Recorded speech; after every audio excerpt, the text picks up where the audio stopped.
Welcome to our channel. While most hard inquiries remain on your credit report for 2 years, you can dispute unauthorized or inaccurate inquiries to have them removed. Step 1. Obtain free copies of your credit reports from all 3 major bureaus at annualcreditreport.com. Review them carefully for all hard inquiries. Step 2. Identify any hard inquiries you didn't authorize or that resulted from identity theft. Legitimate inquiries you authorized cannot be removed. Step 3. Gather evidence supporting your dispute, such as documentation proving you never applied for credit or police reports if fraud was involved. Step 4. Write a formal dispute letter to each credit bureau reporting the unauthorized inquiry. Include your full name, address, social security number, and date of birth. Step 5. In your letter, clearly identify each inquiry you're disputing, explain why it's inaccurate, and request its removal. Step 6.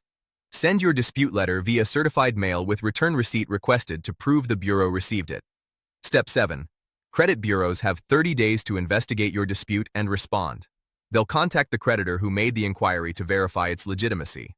Step 8. If the inquiry is found to be unauthorized or the creditor can't verify it, the bureau must remove it from your report. Step 9. Follow up if you don't receive a response within 30 days. Keep copies of all correspondence for your records. Don't forget to like this video and subscribe to our channel.